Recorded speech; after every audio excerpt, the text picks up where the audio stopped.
Paris opened before Claudine like a vast, perfumed labyrinth, dazzling, suffocating, alive with whispers. She had left behind her provincial world of orchards and schoolroom rivalries to become Madame Renaud, wife to the charming, calculating man who now guided her steps through salons filled with laughter too sharp to be sincere. Renaud was older, urbane, accustomed to admiration. His eyes held the polite irony of a man who found pleasure in control, even over what he claimed to love. Claudine, still wild beneath her satin gown, felt at once adored and confined. The Parisian air, thick with gaslight and lilac, seemed to shimmer around her, promising both discovery and danger.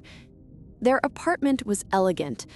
Velvet curtains, a piano she rarely touched, and mirrors that multiplied her reflection until she hardly knew which image was her own. Guests drifted through like perfumed phantoms. Renaud watched them all with a detached amusement, and Claudine, from her corner, learned to read the coded glances, the laughter that concealed as much as it revealed. She wrote in her diary at night, secretly, when Renaud had retired.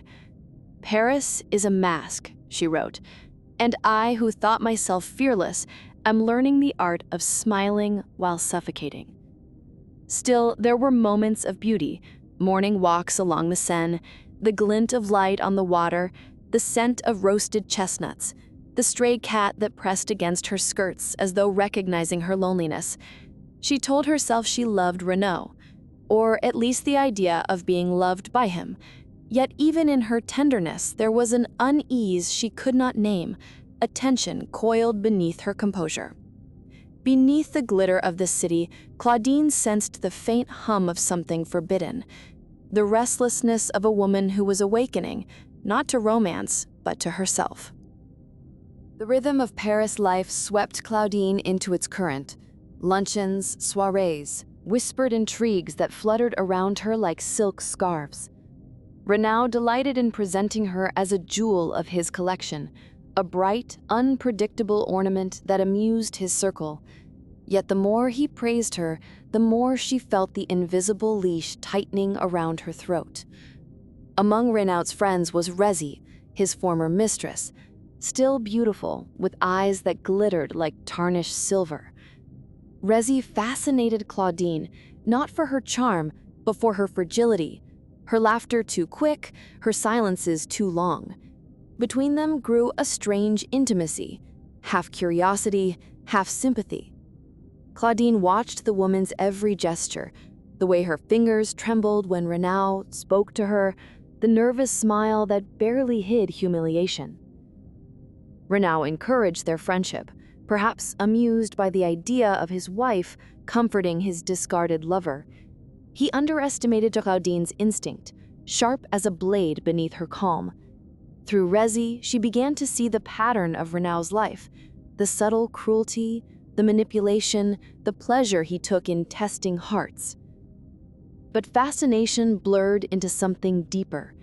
Rezi's melancholy drew Claudine closer. In moments of shared silence, they seemed to recognize one another's wounds. One afternoon, as sunlight filtered through lace curtains, Claudine brushed a strand of hair from Rezi's face. A small gesture, yet it lingered between them like a confession. That night, Claudine's dreams were filled with confusion, warmth and guilt entwined. She awoke trembling, her heart pounding as though she had crossed an invisible threshold. In the days that followed, she avoided both Rezi and Renaud, wandering alone through the gardens of Luxembourg. She watched the children play, the pigeons descend in spirals, the old women knitting on benches. Life seemed both simple and impossibly complicated. Renaud noticed her distance. "You are restless," he said one evening, smiling. "You have everything. Why should you not be happy?" Claudine answered softly, "Perhaps because I have everything but myself." He laughed, not hearing the danger in her words.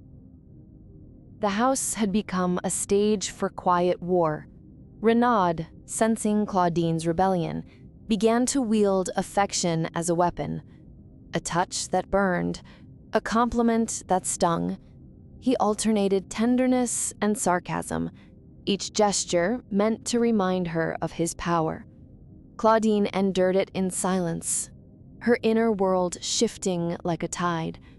Her diary became her only confidant. He treats love as a chess game, but I am no longer one of his pieces. Rezi, meanwhile, had begun to unravel. Renaud toyed with her in public, a cruel glance here, a dismissive phrase there. Claudine's pity grew into defiance. When she found Rezi one evening weeping in her drawing room, mascara streaking her pale cheeks, Claudine knelt beside her and took her hands. The intimacy of that gesture, tender, protective, felt more honest than anything she had shared with her husband. Later, Renaud entered without knocking. His eyes flickered from one woman to the other, and a slow smile curved his lips. My two sentimental creatures. Something in Claudine snapped. "You enjoy our pain," she said, her voice low but trembling. "You make it feel alive." Renaud's expression changed, amusement giving way to irritation. "Don't be melodramatic, my dear. You were made for amusement, not for tragedy." She stood then, meeting his gaze. Perhaps I was made for neither. It was the first time she spoke to him without fear. The silence that followed was heavy, final. That night, she packed a small suitcase. Rezi's words echoed in her mind. He breaks what he cannot own. Claudine knew she was leaving more than her husband. She was leaving the version of herself that had belonged to others. When dawn broke, she walked into the Paris streets. The air was cold and new, and the city seemed suddenly alive again, not as a cage, but as a promise. Claudine found refuge in a modest apartment near Montparnasse. The rooms were small but filled with light. For the first time, she arranged her own flowers, cooked her own meals, listened to the silence without fear. Letters from Renaud arrived, alternately pleading and mocking, but she answered none. He spoke of forgiveness, of nostalgia, but never of understanding. His words had lost their power. Rezi came to visit once, wrapped in a fur too fine for her trembling hands. She had left Renaud as well, though the departure had cost her more dearly. They spoke little, but their silence carried a quiet tenderness, the recognition of two women who had survived the same storm. Claudine began writing again, her notebooks filled with observations of the city's moods, of the laughter of children, of her own slow rebirth. She wrote not for fame or confession, but for clarity. At times, she felt the ache of loneliness, the ghost of Renaud's voice, the echo of his perfume in her memory. Yet that ache had become a kind of freedom, proof that she could feel deeply without surrendering. The days took on a rhythm of quiet independence. She taught herself to find beauty in small things, the play of sunlight on her desk, the hum of a street violin, the scent of oranges at the market. Life, stripped of illusion, was simpler and infinitely more her own.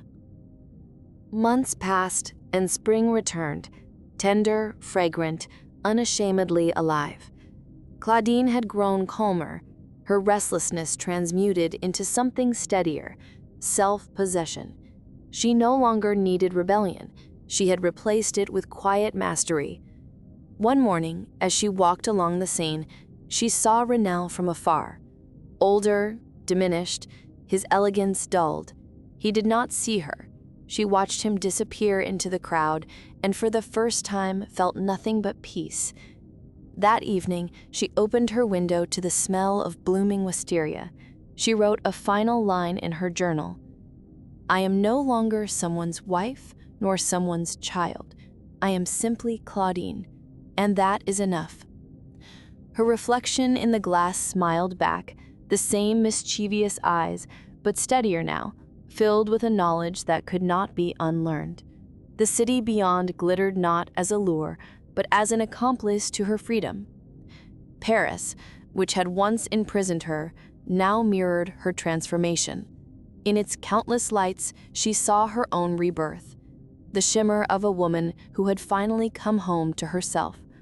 And as the first stars appeared, Claudine whispered softly, as if to the night, "To belong to oneself, that is the only true scandal."